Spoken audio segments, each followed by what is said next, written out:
to the UIAAA Connection podcast. GoFan and VNN are proud to be the exclusive sponsor of the UIAAA Connection. Now a combined company, GoFan and VNN provide a seamless integration for digital ticketing and athletic websites. Direct your fans to one place for all your athletic events, communications, and tickets to home and away games. Thank you to GoFan and VNN for their exclusive sponsorship of the UIAAA Connection. Welcome back to another edition of the UIAAA Connection. I'm your host, Mark Hutch Hunter. Today we have as our special guest, Momi Tu'ua, the principal at Timpview High School. Welcome to the podcast, Momi. Thank you, Mark. You said my name perfectly. You were there in Hawaii 6 weeks ago. You must have taken a lesson on pronunciation of Hawaiian names. Absolutely. Let's have you begin by sharing with our audience here in Utah and across the nation and the world where you grew up, where you went to college, your first job, etc. Absolutely. Well, first of all, thank you for inviting me on this podcast. And I hope that I'm able to share some insight as a principal at Timpview High School. I'm from Hawaii, born and raised on a small island called Molokai. There's about 6,000 people there, and I just went back a couple of weeks ago and grew up there. My parents were educators. They actually graduated at BYU Provo and then decided to move back to the small island. And my mother was an elementary school teacher. My father was a high school teacher. And, we kind of went back and forth. If you know any Polynesians who come to Utah, we usually do it 3 or 4 times. So, I came up to Utah in my second grade year and went to an elementary school up in Logan while my dad went to graduate school, and then went back to Hawaii. And then my father passed away when I was very young, 9 years old, and my mother brought us back to Orem while she went to BYU to get a graduate degree in educational leadership. And I went to Orem Junior High and graduated from Orem High School a while ago. And from there, I went to BYU Hawaii and attended for a few years, and then came up to BYU, transferred to BYU Provo and graduated. And I told my husband at that time in 1995, let's give it 4 years and then let's go back to Hawaii. Well, almost 30 years later, we're still here, but we love it. We absolutely love it. I graduated in athletic training, and that was my course in life. That's what I was going to do until I had a family. And during that time, they weren't as flexible, so I had to find another career route. And I went into school counseling and served as a school counselor at Provo High School, and then kind of went along that way. I didn't know if I was supposed to share any more than that. I did play that's volleyball. Great. I played volleyball in high school. I played softball. I participated in field events, in track, and I went on and played college volleyball at BYU Hawaii, and we won our nationals. We played BYU and University of Hawaii one year and beat them both. And that's not my claim to fame, really, but it was awesome, beating these great volleyball teams and having that experience both in high school and then at the college level. That's fascinating. Let me ask you a follow-up question. I was at the Section 7 meeting when I was in Hawaii the first part of June, and I met some people from Maui, and I believe if I heard them correctly, they told me that the Maui, because each island is kind of a separate league, but that Molokai and Lanai are in with the Maui League. Is that right? Yes, that is correct. We stick together, these 3 islands. We're part of the same county. And so there's a lot of things that we have in common within these 3 islands. And actually, our 3 islands, we can see each other from the shore. Each island, all 3 of us can see each other at the same time, which is pretty awesome. That's awesome. So remind me, because I have forgotten, how many high schools on Molokai? One. Just one, and one high school on Lanai. Yes. Yep. And then And probably what, one junior high for each of those islands also? that's correct. Yep. On Molokai, there are, I think there's 600 students K-12. I mean, not K-12, 7th through 12th grade. 7 through 12. And there That's are fascinating. students, yeah, and there are students who attend, if they're Native Hawaiian, they have an opportunity to board and attend a school, a private parochial school on Oahu called Kamehameha High School. I mean, Kamehameha Schools. I I don't know if you've heard of it. I have heard them. I'm good friends with Blaine Geisen, who used Okay. to be a Kamehameha, and actually I taught some LTI courses when I was in Hawaii for the Section 7 meeting, and I met 3 of the AEDs there, because apparently they've got 6 athletic directors at the They do. Kamehameha school. And so, yeah, it's a big thing. So, and Yes. I visited that campus. They've got a swim pool that would rival any Olympic sized swim pool I've ever seen in a high You school. know, So it's very nice. when UCLA goes to Hawaii, they ask Kamehameha if they can practice in their pool. So that says something about, the facilities that they have there on that campus. It's pretty awesome. Absolutely. So let me ask you, what year did you graduate from Orem High then? Oh my gosh, you're gonna date me, huh? It's it's I graduated in 1985. 1985. So I had Orem High, and I had been at Jordan High for probably 6 years when you graduated Okay. from Orem. So that's fascinating. Let's have you share for a minute, Momi, some of the mentors and leaders you had in your life that made a big difference. You know, there are quite a few, and I'm going to do some connections even out. Well, first of all, I had a strong female sort of influence in my life. My mother finding herself as a single mother raising 5 children and making it work so that we got to experience a lot of things that we could experience given her hard work. And then my aunt, both my mother and my aunt found themselves as single mothers. And so they had this great idea to move both families up here to Utah. And we pretty much lived under the same roof while we, as children, there were 5 in my family and 3 in my aunt's family, 8 of us, plus the 2 adults in a house, trying to make things happen while they went to graduate school at BYU.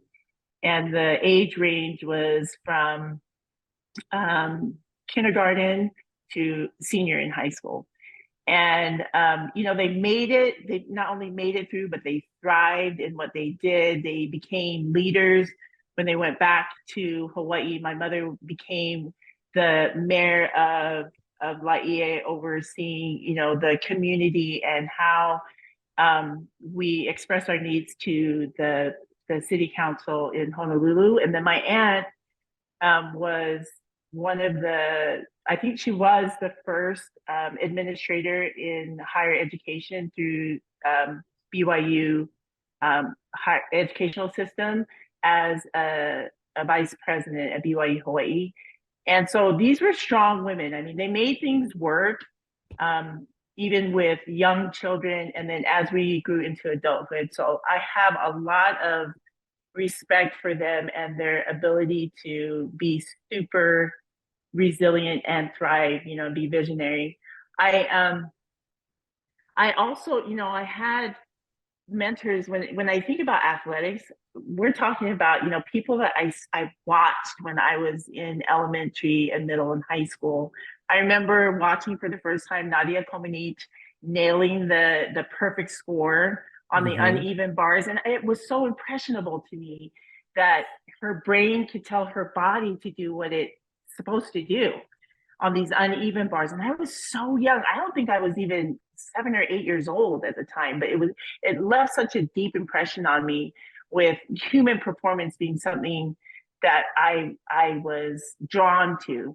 And then after, you know, watching tennis with Martina Navratilova and Flo Hyman in volleyball, I was just fascinated about, you know, the human performance. And so even at that level, these women were like my mentors.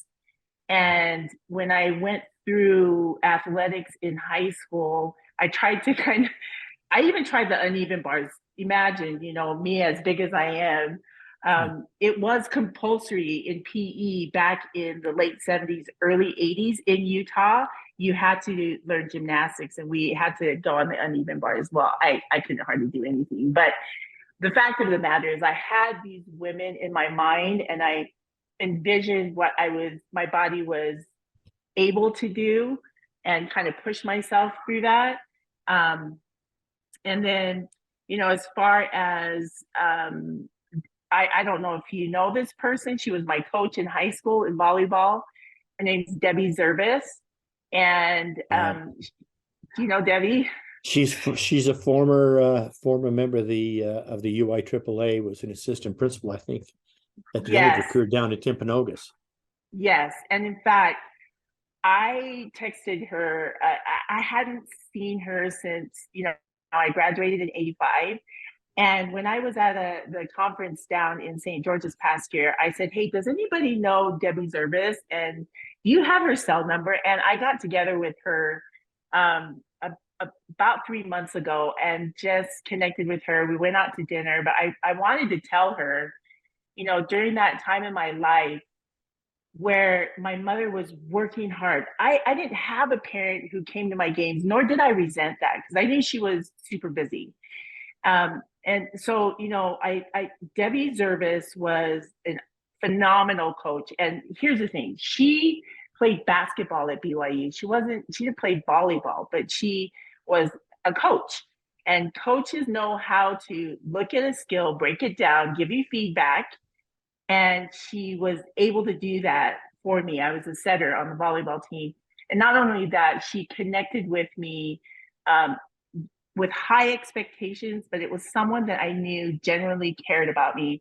And here it was, you know, how many years is this? Like 38 years later, I'm sitting with her across the table, sharing a meal and telling her how much she meant to me. And, you know, and that I appreciated her all these years. And it was, you know, it was an awesome experience to be able to do that. Those are some great examples. Thanks so much for sharing that. Let me ask you this, Momi. What's your biggest failure or disappointment in life, and what did you learn from it? Wow, you know, you had to go there. And I'm, you know, if you count back, I'm 56 years old. So there's quite a few that I've racked up in my lifetime. But if there's one that has transcended my years, it would be, you know, I would say my biggest failure that I'm still learning from is not communicating in the moment that I'm supposed to communicate. And I had two experiences, you know, growing up. One was in high school, and I still remember it to this day. You know, I was in a situation where I should have communicated to someone, and I did not. And because of that, she didn't have the same experience that I did. Basically, I told her I was going to pick her up for a super important event, and things got caught up, and I failed to communicate with her to see if we could find a solution. And that's still, I saw her years later, and, you know, as much as I felt bad, and it's still to this day, and I apologize about it, the time is already gone. And that it still hurts, you know, like communicating in the moment is super important. It happened to me again in college. And so, you know, in a position of leadership, even though it could be super stressful because you don't know what the outcome is going to be, you know, especially if you got parents who want to give you critical feedback and they're charged emotionally. I have learned that when I communicate not necessarily in that moment. Let the emotions, come down to a reasonable level that we can be, communicate well back and forth. But missing that opportunity, there are narratives that build from that moment that aren't the reality. And so if I can get it and or communicate and be authentic about it, because sometimes I don't know the answer, that shouldn't be the reason for me to avoid going into unknown spaces. And I've learned that when I do that, the problem gets resolved in a way that you're listening to both sides, you're addressing it more immediately, and then these narratives don't explode to something else. So, and I'm still learning. Believe me, I'm still learning. And our school right now, we're under construction, and we're on site, and things aren't turning out the way they should turn out. And in August, we have about 2,700 people coming on our campus, employees and students, and we have 30 parking spaces. Oh, so my. So it's a lot of communication with Provo City and with your neighborhood people and with your faculty and staff and with your families. But again, finding clarity in ambiguity is very important, and then communicating to your stakeholders in a timely way is key to all of this. Well said. Thank you for sharing that. Let me ask you this. You talked earlier about at one time you were an athletic trainer, and then you spoke about your time at Provo as a counselor. What made you decide to get into administration at the high school level? That's a really good question. I was a school counselor, then I transferred to Timpview High School as a school counselor, and I had some leadership role. I served as president of the School Counselor Association here in Utah, and then I got to go back to Washington, D.C.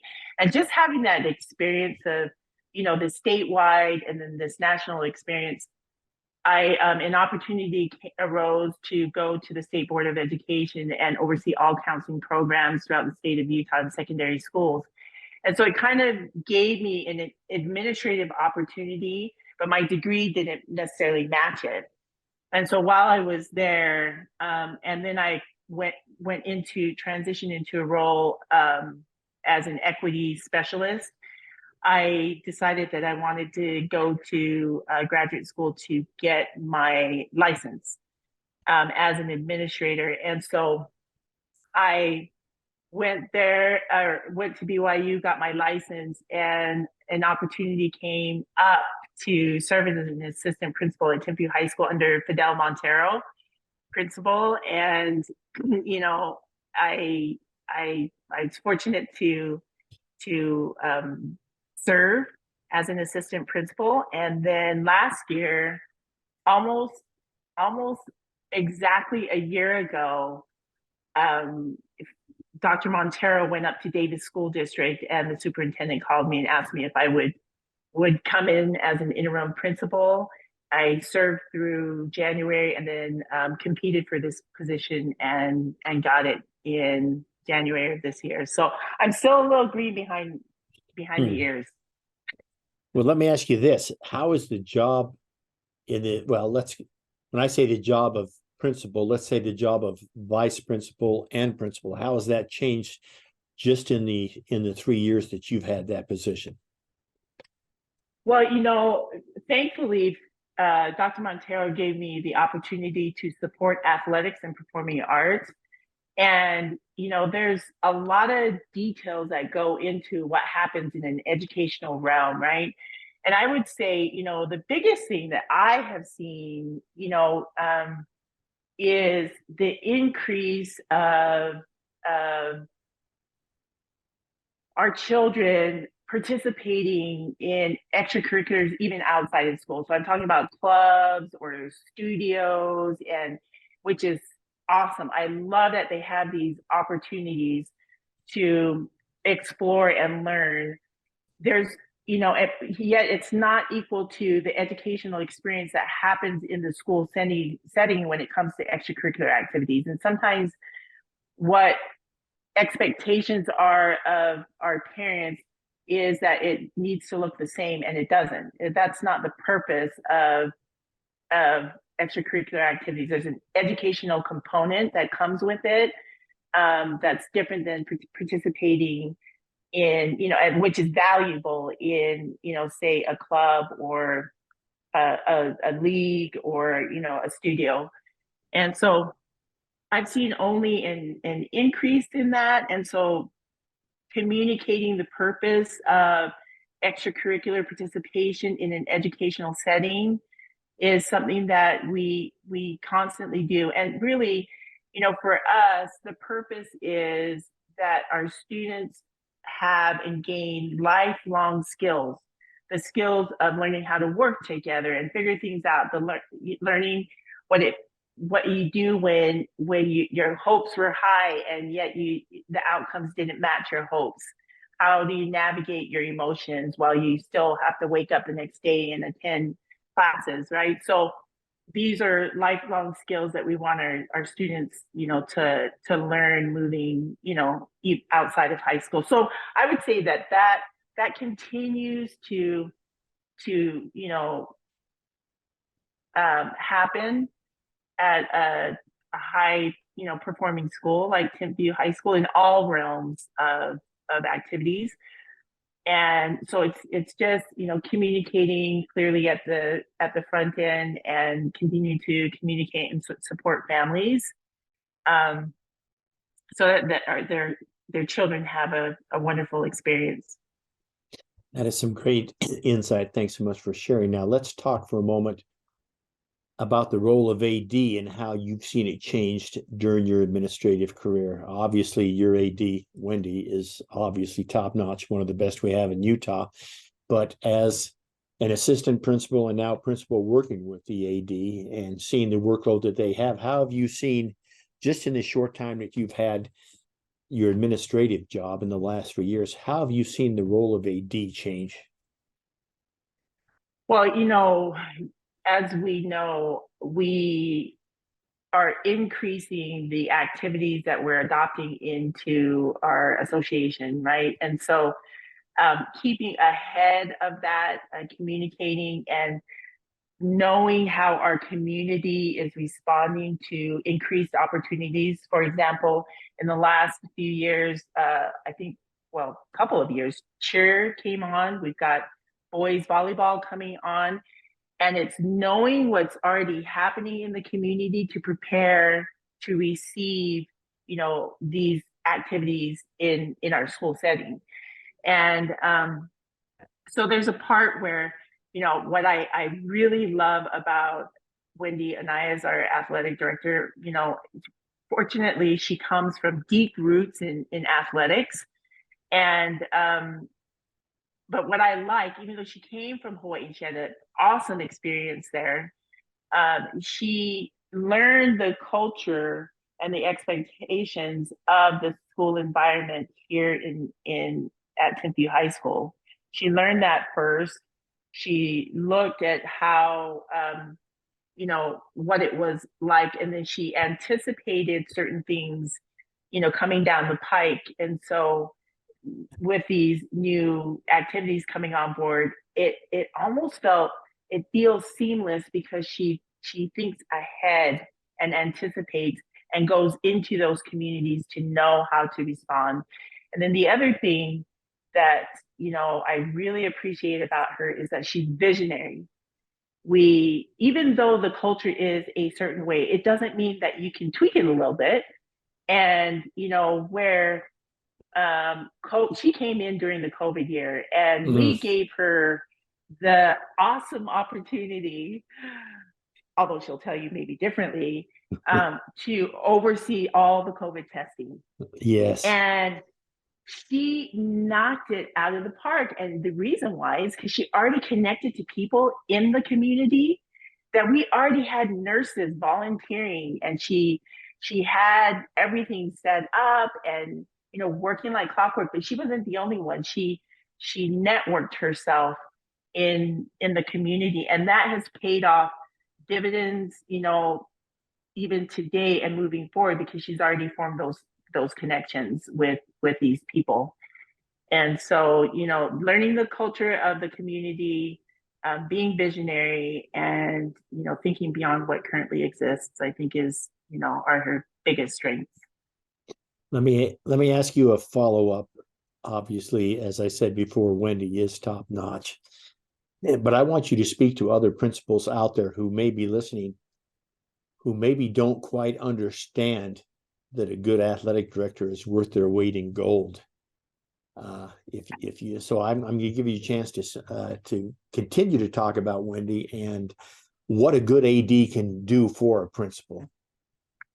Absolutely. First of all, our AD is part of our administration team. There's not a disconnect. When we're talking about academics, we have athletics with us. And so she knows the happenings that's going on in the school, right? And she can kind of lend her lens as an AD to give us feedback too. She has also, networked with our performing arts. And sometimes in schools, there could be this either or, this tension that can happen between performing arts and athletics. And I think it's key for athletic director to find ways, innovative ways that we can work together with performing arts. And so, this last year and moving forward, we tried it out, we piloted it, but we had teams kind of adopt each other in performing arts and athletics, and they supported each other in their performances or at their competitions. And so, kind of getting that feedback from your athletic director is critical in knowing how to move forward. And the other thing is sometimes your athletic director is going to push you. I would rather have someone push me and be critical and give me that friction that I need, because she is representing a community of coaches and even teachers and students and families. And if I'm not paying attention to that, that's a good chunk of my stakeholders. And so I expect that from her to ask these questions. And she was just in our admin meeting today. We were talking about constructions and classrooms. And, one could say, well, why would an AD be there? Well, there's critical feedback that she can give with spaces and access to fields and gyms as much as a PE chair can give as well. So, I have my athletic director as part of my admin team. And I also have an expectation both in athletics, performing arts, and academics, where, I value what the AD has to say. Momi, what's the favorite part of your job?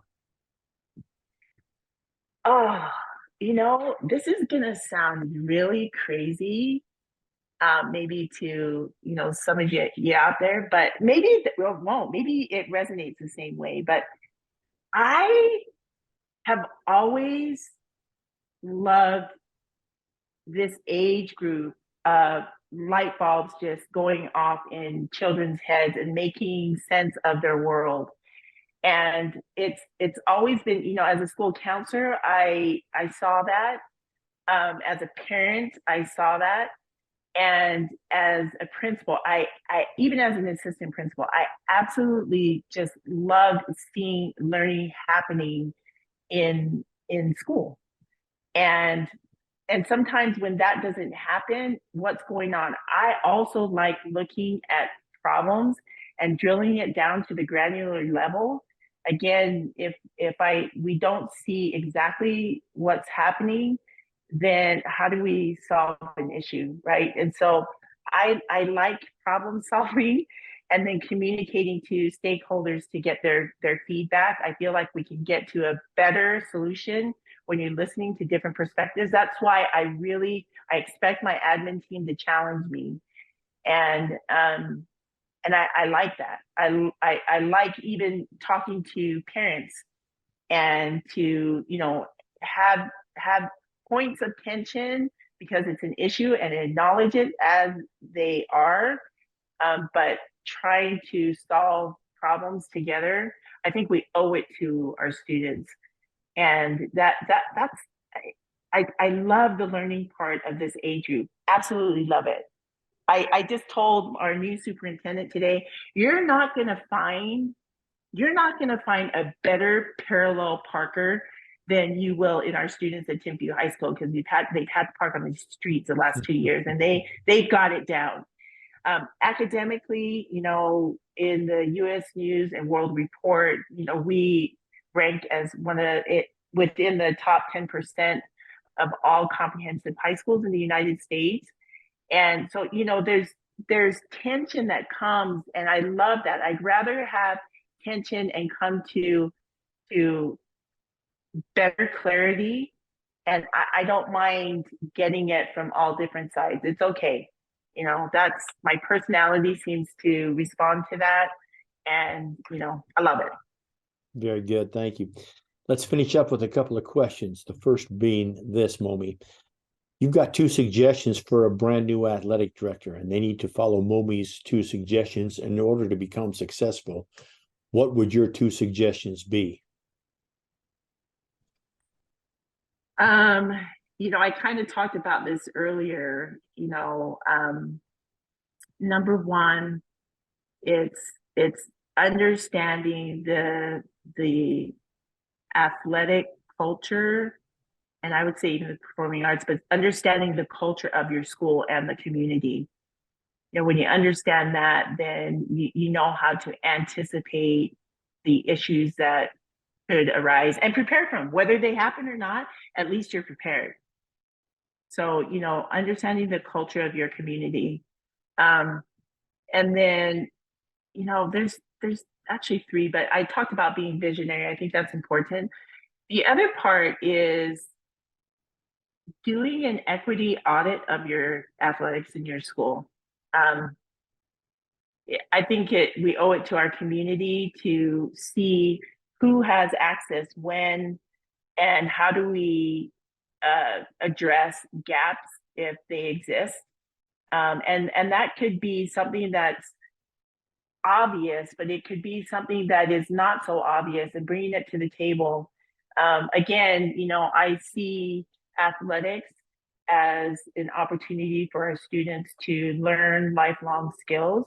And so if there's a question or an obstacle in access, I want to know about it so that we can open that up equal to, other opportunities that exist. So I would say right now, especially, to look at that equity piece and see how we can address them one by one. It's not a one size fits all, but at least being aware of that and how we can go about creating access for our students, I think, is really important. Momi, what question should I have asked you that I failed to ask you? Well, you didn't ask me what my favorite food was, but I guess that's not connected to leadership. That is fine. So let's have it. What is your favorite food? Well, I just got back from Hawaii, and so I'm going to tell you all my Hawaiian food. Okay. So I don't know if you ate this, but did you eat poi while you were there? I've had it before, but it's not one of my favorites. It's like a potato. You don't just eat it by yourself, but even, right, comparing it to a potato, you don't put butter on it. So I guess, for a lot of people, it's not as tasty, but I love my Hawaiian food. It's like gold. And so it's poi, lau, lomi salmon, that's what speaks, and any kind of fish almost, from the ocean, I absolutely love. But thanks for asking me what my favorite food was. I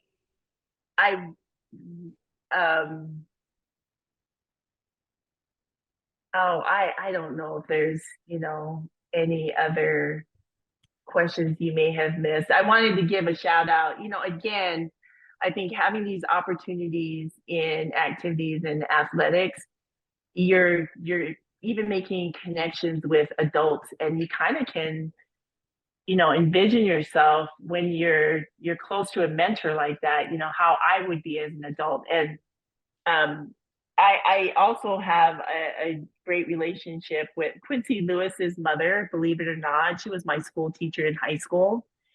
And, I think about even with her showing me the great hiking trails. While we were in high school, there was a program that, as a Hawaiian from Hawaii, like I would not have known the beautiful mountainous trails here, which we still hike to this day. I still take my husband up to the Uintas. I take my boys down to Havasupai and we just live off the grid. But I wouldn't have learned that if it wasn't for, these extracurricular activities that I was a part of in high school. So, I'm just grateful that we still have it. And I think it's still necessary and needed, especially for the students who aren't able to have opportunities outside of the high school setting to participate in other activities. I think it's still not I think, it is a necessary aspect that can help our children grow into adults. Well, it's a small world because you mentioned Quincy Lewis. Quincy Lewis's father, Tim, former coach at Timpview, Yes. Boys basketball champion, and came to Jordan for a few years and coached a girls basketball champion while I was at Jordan as the AD. So there you go. It's a small world and everything comes around together. On that note, that leaves that, well, that'll just finish up this edition of the UIAAA Connection. Once again, our guest has been Momi Tu'ua, and who is the principal at Timpview High School. Thanks so much for being on the podcast today, Momi. Thank you so much, Mark. You enjoy the rest of your day. Thanks, you guys. For our listeners, we hope you tune in again next week for another edition of the UIAAA Connection.